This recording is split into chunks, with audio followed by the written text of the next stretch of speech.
નમસ્કાર વિદ્યાર્થી મિત્રો, ગુજરાત એન્જિનિયરિંગ એકેડેમી ચેનલ પર તમારું સ્વાગત છે। આજે આપણું ટોપિક છે એન્જિનિયરિંગ જીટીયુ એક્ઝામ પેટર્ન।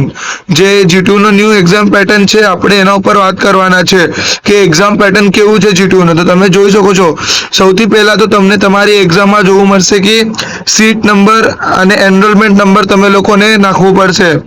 એના પછી તમારું અહીંયા ડિપ્લોમા એન્જિનિયરિંગ કે પછી ડિગ્રી એન્જિનિયરિંગ કરતા હો તો ડિગ્રી એન્જિનિયરિંગ આવશે, સેમિસ્ટર કયો, ન્યૂ એક્ઝામિનેશન અને એનો વિન્ટર એક તો સમર 2024-25 જે હોય એ, પછી ડેટ, તમારે એક્ઝામની ટોટલ માર્ક્સ 70 જે કે જીટીયુમાં ટોટલ માર્ક્સ 70 જ હોય છે। પછી તમારું સબ્જેક્ટ કોડ તમને જોવા મળી જશે, સબ્જેક્ટનું નેમ જોવા મળી જશે અને તમારું ટાઈમિંગ કે તમારે ટાઈમિંગ કેટલો હોય। હવે એમાં ઇમ્પોર્ટન્ટ વસ્તુઓ, અટેમ્પ્ટ ઓલ ક્વેશ્ચન, તમે ક્વેશ્ચન અટેમ્પ્ટ કરવાના છે, સુટેબલ અઝમ્પશન્સ વેરેવર નેસેસરી, પછી ફિગર્સ અને જે ડાયાગ્રામ છે એ તમને બનાવવાના છે, પછી સિમ્પલ કેલ્ક્યુલેટરનો યુઝ તમે કરી શકો છો અને ઇંગ્લિશ વર્ઝન છે એ ઓથેન્ટિક વર્ઝન છે। ઇંગ્લિશ વર્ઝન ઓથેન્ટિક વર્ઝન છે એટલે તમે ગુજરાતીમાં પણ લખી શકો, પણ ઇંગ્લિશ જે છે એ ઓથેન્ટિક વર્ઝન છે તો તમે ઇંગ્લિશમાં લખશો તો વધારે સારું।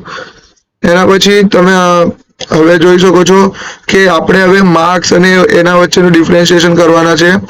તો તમે જોઈ શકો છો, જે તમારું ક્વેશ્ચન નંબર 1 હોય છે એમાં ક્વેશ્ચન હોય છે, એક ક્વેશ્ચન હોય છે ક્વેશ્ચન નંબર 3 માર્ક્સનો, એક હોય છે 4 માર્ક્સનો અને એક હોય છે 7 માર્ક્સનો ક્વેશ્ચન।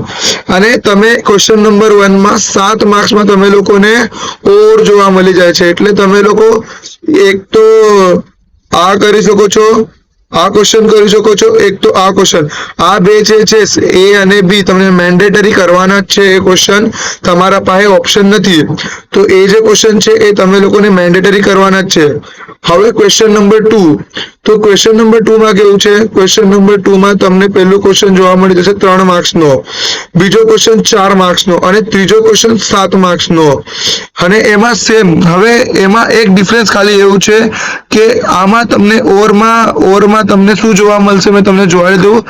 ઓરમાં તમને સેમ ક્વેશ્ચન જોવા મળી જશે, ઓરમાં તમને 3, 4 અને 5, 3, 4 અને 7 માર્ક્સ તો તમને જોવા મળી જશે ક્વેશ્ચન નંબર 2 એમાં બી અને ક્વેશ્ચન નંબર 2 આનામાં બી। તો તમને આ બે માંથી જે તમને ઈઝી લાગતું હોય, સહેલું લાગતું હોય, જે તમને આવડતું હોય એમાંથી કોઈ બી એક લખી શકો। એટલે આ ABC, ક્યારે આ ABC તમને લખવું પડશે। આવું નહીં ચાલે કે તમે આનું A લખ્યું, B લખ્યું અને આનું C લખી દીધું, આવું નથી ચાલતું। તમને એક તો આના ABC અટેમ્પ્ટ કરવાના હોય, ક્યારે આના ABC અટેમ્પ્ટ કરવાના હોય।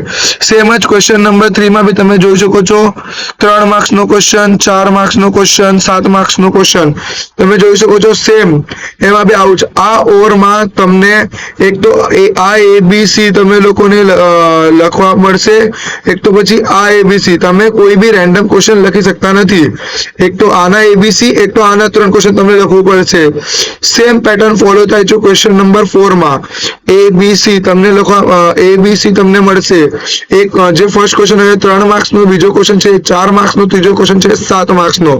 અને તમને રેફર મળશે કે કોઈ બી ABC માંથી તમે કોઈ બી લખી શકો છો, એક તો આ ABC, એક તો આ ABC। તમે એવું નથી લખી શકતા કે આના A, આનો B અને પછી સેક્શન 4 ના જે બીજો ઓરમાં છે એનો C। તમે આવું લખશો તો તમારે માર્ક્સ કપાઈ જશે। એટલે તમને પહેલા જ કહી દઉં છું કે ABC કોઈ બી એક જ સેક્શન લખતો, એક તો ઓરમાં, એક તો વિધાઉટ ઓર વાળાના।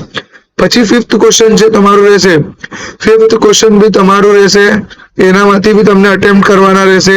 ક્વેશ્ચન નંબર 3, 4, 5 સેમ જ પેટર્ન છે, તમને એનામાંથી કોઈ બી અટેમ્પ્ટ કરવાનું રહેશે।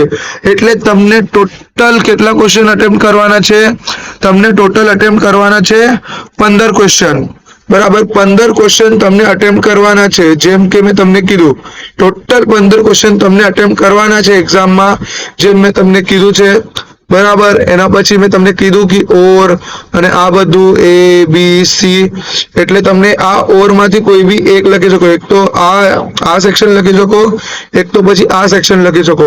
તમે કન્ફ્યુઝ ના થાય, એટલે વારંવાર મેં તમે લોકોને કહું છું કે તમે કન્ફ્યુઝ ના થાવ, એટલે તમને ઈઝી થશે।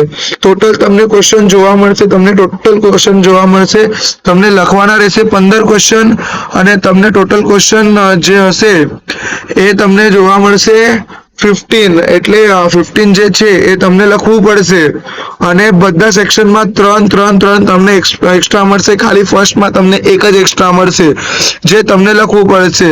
બરાબર. 15 અને 12 અને 1 એટલે 13, 15 અને 13 28 ક્વેશ્ચન તમને જોવા મળશે. 28 માંથી તમને 15 ક્વેશ્ચન જે છે એ લખવા પડશે.